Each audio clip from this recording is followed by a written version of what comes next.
Ross Dellinger, your colleague at SI, has a story out about Brian Kelly. Good story. It is a very good story. I did read it. I read the whole thing. Really well reported. Some pretty good quotes from Brian. One is on the culture fit. Everyone is like, oh, it's going to be this white guy from the Midwest going down there. It's going to be crazy. There's a little more spice to the food, maybe a little more roux than I'm used to, but it hasn't really been an adjustment that I've felt like this is really outside my comfort zone.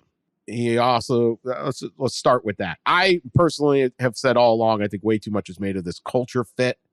Right. And they do get into that. If you win, it doesn't matter. Yeah. The part I liked more is he was going to focus heavy recruiting on northern Louisiana, where they continually lose, particularly linemen. Yep. There's sort of different demographics to the state of Louisiana.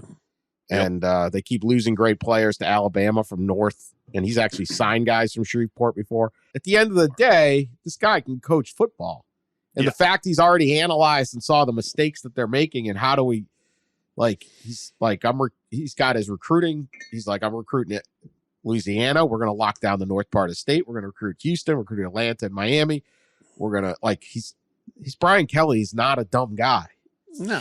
The fact he doesn't know how to make a crawfish boil is not going to change anything. No, it's not. It's really not. This all got exacerbated by Brian Kelly's incredibly ham-handed attempts to sound country or sound Southern when he got down there. He claims in this story, he always pronounces it family. Well, ridiculous. I remember somebody at the time got audio of him saying that exact word not too many weeks before then, and it didn't sound anything like what he attempted to say. So what? Okay, yes, he came off trying to be a politician, and it didn't work. That's the offseason, man. When you get down to the season and LSU is better coached and better prepared, they're going to look better, they're going to play better, they're going to win more games, and nobody's going to give a damn what Brian Kelly sounds like. It's all going to be okay. As you alluded to, Dan, he's a really smart, shrewd evaluator of a program. What do we need? What are we not good at? Where do we need help? That's all going to change. They're going to run a tighter ship. They're going to be better on game day, and they're going to just be more strategic about what they're doing. And eventually, then when the wins start coming, so do the recruits, and LSU's going to be back, and it's all going to be fine. The noted Cajun philosopher in the story, Bobby Hebert, basically said it in there. He said, if he wins, it's all good. If he loses, we'll say, Yankee, go home. But they say that about anybody. They sent their favorite son go home. Yes. 19 months after winning the title. Guess what it means to have sat around 700 crawfish boils as a kid? Nothing. Right. Yeah, right. If you're not winning, you're out. Yeah.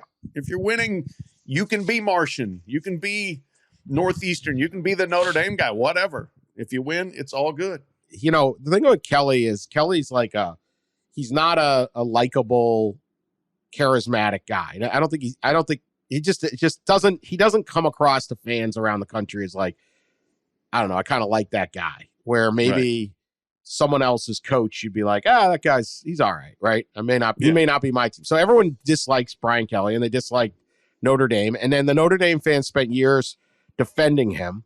And then he bails on them 6 days before the championship.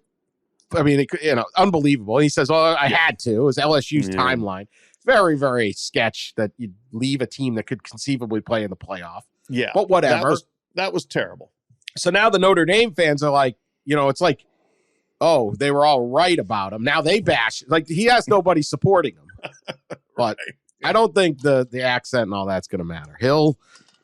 We will see, but he's only got 3 commits right now. We'll see what they go. He doesn't have many players next year. He's got a ton of transfers coming in. I'm sure they will add more.